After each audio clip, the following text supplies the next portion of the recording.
Hi, welcome back to Living a Dynamic Life. And just before the break, my wonderful guest tonight is Malika Donna Hussain. And we were discussing about death, and maybe there's a niche in society for how we grieve, and rather than thinking that we need antidepressants, maybe to look for society and friendships and actually taking personal responsibility for our health. So how does that feel to you, Donna, that maybe, especially as a young teenager at 14, losing your dad, and obviously, you know, you could have had a lot more help, it could have been out there for you. How does that feel to you now if things had been different, and if you'd have had the support and the knowledge and the wisdom and the understanding about death? Because there is that niche in society, isn't there, where we are supported in so many different things, but we don't talk about death. No, it's not the done thing. There are quite a lot of bereavement counsellors now, a lot more than what there was when I was younger, and counselling is a lot more accessible. We've started at the community centre that I work with, counselling for under 18s, because it had to be acknowledged, you know, that it's not just the adults that go through it, it's the children as well, trying to understand what's happened. And that's fine, counselling is good because it gets you to talk about it, and hopefully, you know, it allows you to understand that what you're feeling is all right. But as you said earlier, we don't talk about death or what happens after death, whether it's from one perspective or from multiple perspectives. It is still a pretty taboo subject. And I know we don't talk a lot because we've not been there and come by it, and we don't know. Well, there are near-death experiences, Yeah, obviously, there are. with Google now, you know, you can Definitely. Google near-death experiences, and people saying it's beautiful when you go into the light, and maybe relatives who've passed away are there to welcome you over and things like that. But for me, certainly, I do feel that I'm not frightened of death, but I do know a lot of people, and certainly within my client base, a lot of people who are frightened of death. And, you know, Cain died in your arms. If you don't mind me asking, was that a very beautiful, peaceful experience? At the time, it was panic stations, because I realised he was having a heart attack, so it was the ambulance, get them on the phone, got to get down here, got to do this, you know, doing the CPR, so everything went on automatic pilot, driving, trying to revive him till the ambulance got there, and then off to the hospital, then dealing with it. But when I look back, and started to reflect over what had happened and how it had happened, it was absolutely amazing, you know, and a wonderful experience to go through, because a lot of what Islam had taught me about death and about the lead up to death, about the angel of death coming, about how that is seen, I saw before my eyes it actually taking place. And to the point where, as Kay was sat on the bed, probably about half an hour before he died, and his brother was there, and he just thought he had indigestion. There was nothing to say he was having a heart attack. He didn't even realise he was having a heart attack. He was looking over my shoulder past me at something that we couldn't certainly see anything there. And because I'd witnessed the similar thing with my dad at 14, I was the one that was saying, you know, is the pain going, is the pain going, because I could see him looking at something I couldn't see. And that to me suggested, you know, he is in fact dying, he's having a heart attack. I wanted to be wrong, and I didn't want to fully admit that's what I knew. But I was calm at the same time, and I think advanced knowledge of what was going to happen did certainly help before and after. And afterwards, I investigated death more, because obviously I was feeling such a gap in my life, because Kay's physical presence wasn't there, even though I still felt his emotional and spiritual presence. And so I investigated death more from an Islamic perspective, which benefited me so much, I feel, and helped me to relay things back to the kids and answer their questions and help them understand it as well. I remember when my dad dying, I was told, oh, don't cry, you'll upset your mum, you know, keep your tears, and we're holding back. And I think that was a big part of me trying to mask it and not dealing with it as well. Because we weren't allowed to cry. Crying was like, you're not being brave, you know, and you've got to be brave. I told my kids it's all right to cry, and if you see me crying, it's all right. It's all right for me to cry as well. It's just a sad moment, and that's what we call them still now. You know, it's like, Mummy having a sad moment, or, you know, and it's all right. We deal with that. It's allowed, you know. And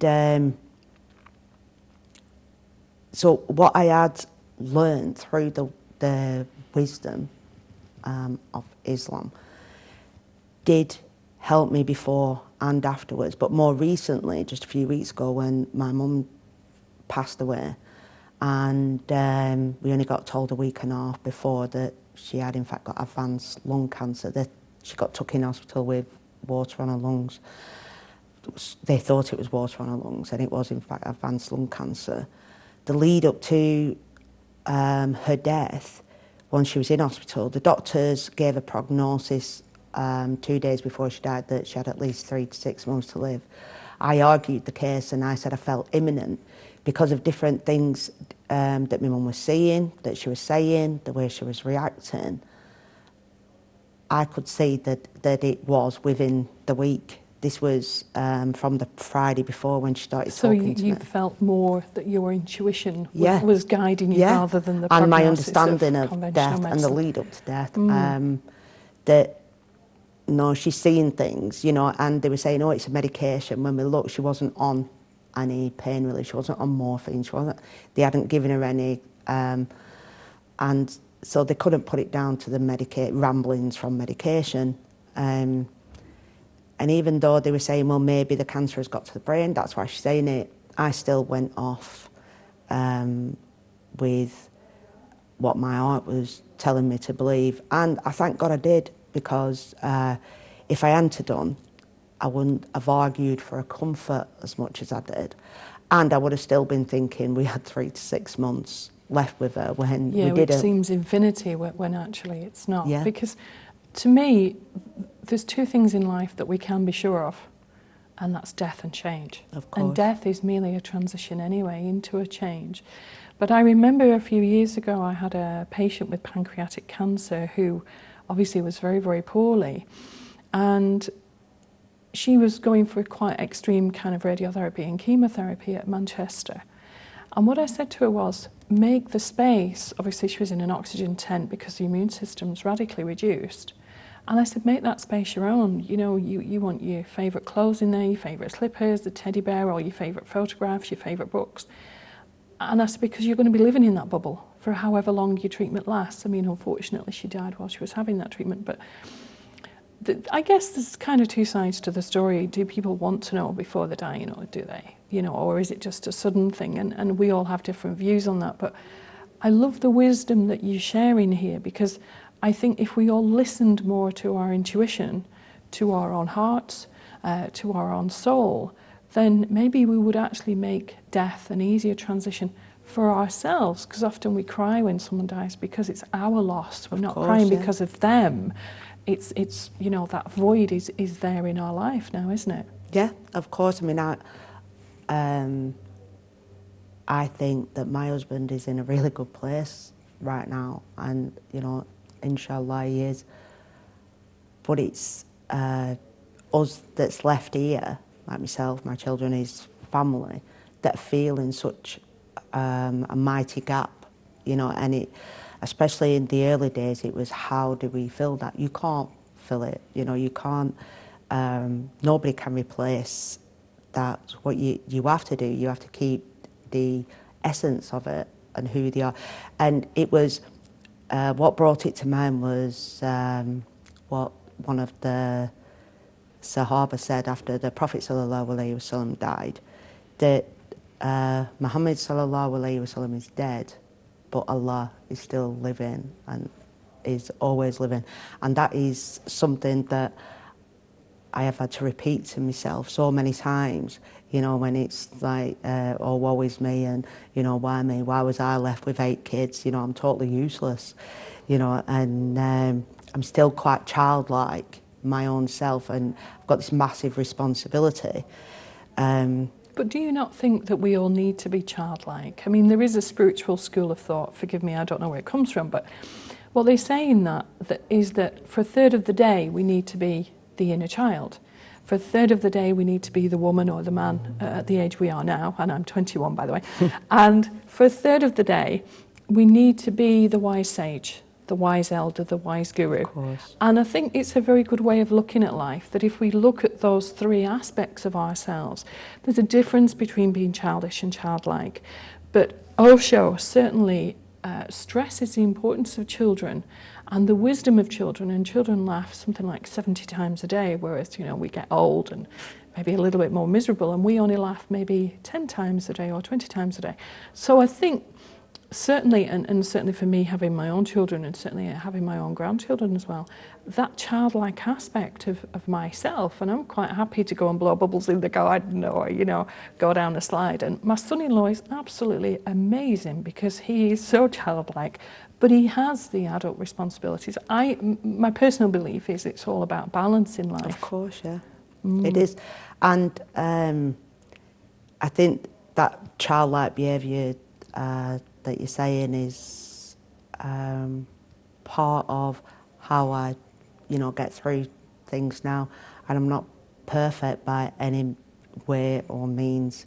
And the fact that I've had to get my head around being responsible for me and 8 children is, it would have just blown my brain away if I didn't know that Allah must have a plan. You know, it's just that I can't see it right now. And that is a comfort to me, knowing that my life is already predestined and I'm following, you know, my life's path. And when, even though it was major and crucial, and I felt like my heart was being ripped out of my chest when my husband passed away for such a long time, it was like body and brain went into shock. I couldn't, you know, really relate a lot of stuff. It was autopilot, everything. I do also know that if God's taking me to that, He's going to take me literally through that as well. And before, when you mentioned the darkest times where you feel like you're so alone, they're the times that I really feel like I get close, because they're the times I do get on my knees. There's the times when I appreciate so much the gift of namaz and dua and tasbih and all the things that I feel connect me instantly. And that's what it's like. It's like having an instant connection, and not always having to have somebody telling you, yeah, it's going to be all right, but more so the feeling that you know it's going to be all right, and it's just reinforcing that faith and that belief. And because if God says, I won't give you more than what you can bear, then you know whatever you're going through, you can bear it, you know. And God loves it when we do go to Him and we do acknowledge that, all right, there may be other ways that we could alleviate the pain we're going through. But God, who made love, made that security, made friendship, also knows the cure to the pain when you're going through the process of having lost it all. So the owner of pain, who is God, also has the antidote. So that is where I see it's like, you know, and that may come in a form of somebody coming and, you know, knocking on the door, like, I don't know, 3 hours later, and saying, oh, Donna, we've just been at church doing a prayer for you, and blah, blah, blah. Or, you know, I get maybe a phone call from yourself and my other friend, Karen, I've sent you some Reiki about 3 hours ago. It can come from all over. And that, that is another thing as well. When we're looking for signs of God, they're not always in the places that we presume they're in, you know, and sometimes it can come from vehicles or vessels that we don't actually appreciate has the ability to send us that, because we're so focused and tunnel vision on it's got to come from here, it's got to come from here. You know, it's like maybe a Christian couldn't take advice from me because it's from an Islamic perspective rather than a Christian perspective, and vice versa. But God talks through us all. I totally agree, and sometimes it's just by being in the presence of someone else. Of course. And I am known for my hugs, and everybody says, I just need a Mary hug, or just send me a Mary hug, you know. But so many people that I know, and they'll just say, I just felt you were around. And I think that's really important, because I think that when we do, we're all connected. Whether it's through our DNA, whether it's through sacred geometry, or 1,000,001 other things, does it actually matter? You know, I think the effect of one of us does have an effect on the other. Of course. And everything's kind of a domino effect. But what I do feel is that if we have an intention to be kind, and maybe each and every day to have an act of random kindness to ourselves and to others, because I do think we need to strike that balance as well, that we need to give as much as we receive, and that, you know, life should be in balance, because it's very easy to go into any relationship and give all that we have rather than being able to receive. But what I really am interested in, because you are so motivated to help other people, and you're doing a lot with the interfaith at the moment, and I know we discussed before about antidepressants and whether or not you take them, and you obviously made the decision, which I admire you for, to not take them. So we all have moments when we feel that we need a helping hand, and it's a decision to take antidepressants or not. As a homeopath, certainly I've got patients who've managed to come off their antidepressants and are now actually living a life rather than just existing. But what can people do practically for themselves? I think with regard to like antidepressants, I'm not saying there is no good in them at all. I just think people should have an understanding of how they actually work, and then they would have a better chance of recovery with or without them. Because my understanding of them was that they alter the chemical imbalance in your brain, the serotonin, to release more serotonin to give you an uplift in the mood, which is fine. But that we all have a certain amount of chemical within our brains, and that is naturally released at a certain measure each and every day. And if we start artificially messing with that chemical imbalance through things like depression, I'm not saying there aren't conditions that are not balanced with antidepressants. I'm just thinking that day-to-day things like death and, you know, marriage breaks or various things that we go through, we can cope with them without, you know, medication, and that imbalance has got to be put back somehow. So if you're taking antidepressants, for argument's sake, for 6 weeks, you've had 6 weeks of artificial release of a chemical imbalance. So it has released more than what it would have done normally. And then you come off them antidepressants, well then your body has to recuperate that extra that it's put out. So hence the reason we feel that from being on that level of what we think is normality for a time, for 6 weeks, then we come down with a bang, because it's got to bring it all back.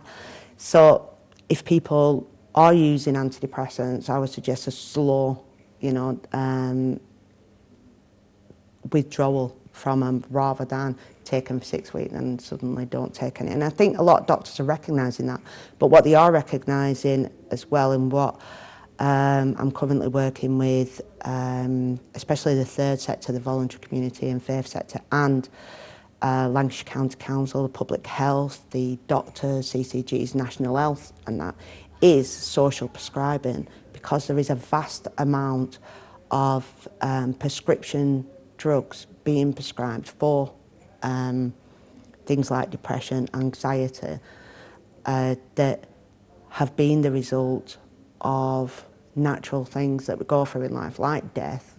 Bereavement, redundancy. Yeah. Yeah, miscarriage. Yeah, those sort of things. And it's been acknowledged, well, all this medication is not actually benefiting, it's not reducing the number of people. We've actually seen a rise in the number of people with depression and with anxiety. And so we have to look at, you know, why that is, what are the factors around that, and through asking the people that are actually going through the suffering and through the medication, and consulting them and people that aren't, it always boils down to the fact of a lack of feeling supported, a lack of sense of community, a lack of understanding, a lack of empathy, you know, from the people that are around us, both immediately and further afield. And so it's like, well, shouldn't we be targeting the cause rather than the effects, you know, in a preventative method? And shouldn't we really just allow people to feel their emotions rather than suppressing them? So when you say social prescribing, what exactly does that mean? That is looking at therapy in a more holistic approach. So, for an example, you've had a bereavement, you go to the doctors, you tell them you're not sleeping, you're not doing this, you're feeling like you can't go back to work, and it's been a month since, and maybe rather than the doctor prescribe you some sleeping tablets and maybe some antidepressants, that he'll call somebody in, he'll have the benefit of being able to send somebody to see you, to ask you, you know, similar questions, see what's going on in your immediate life, see if there's any services out there that you could benefit from, whether it be counselling or any sort of so things like therapy. Homeopathy, acupuncture, Reiki, because Reiki is actually provided in a lot of oncology centres now, and actually in a lot of hospices as well, because it really does help. So the doctors are actually prescribing this now as well. Yeah, and also from a point of if you're alone, you don't have any immediate family around you, well, we should have the knowledge of what's around that you can get involved in, or just to do like a personal prescriptive plan for you, so rather it's than making medicine more personal, isn't it? Making it fit the person, rather than a general antidepressant or general sleeping tablet just dished out to people of all different walks of life, because not everybody has the same chemical makeup, so not everything will sit comfortably. Hence the reason you also get antidepressants, and one of the side effects are suicide. I mean, I find that really strange. Yeah, exactly, because as a homeopath we're trained in these things, which I find is bizarre. I'm just aware we're coming to the close of the show, so we've got maybe a couple of minutes left. Where can you be contacted, Donna? I work for Chorley VCFS network. Which means? It's voluntary community and faith sector. I work on the Interfaith Forum, like I said, with Andrew Pratt for the Lancashire Faith Forum of Faiths. Andrew is actually based at Blackburn Cathedral. I work with Reverend Martin Cox, he's at St Lawrence's. I'm based in the Citizens Advice Bureau at Chorley. And we're also holding an interfaith meeting next week at Deja Vu Cafe in Chorley, next Wednesday from 6:30 till 8:30, so that people can just come and ask questions, just be, really. It's not about saying, oh, you should be doing this, you should be doing that. You know, it's about listening to what people are saying and what they're going through. Okay, and so advising them that way. Yeah, I just think it's wonderful what you're doing, and good luck in everything that you do. So thank you, Malika Donna Hussain for coming on the show. Thank you. And I hope that you, the viewer at home, have enjoyed watching and listening to the show, and I hope that in some way, shape or form you've been inspired to live more of a dynamic life. I hope that you'll tune in next week. And if you do want any more information, then the email is info@umarchannel.tv.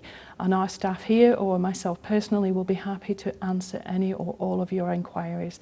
Thank you.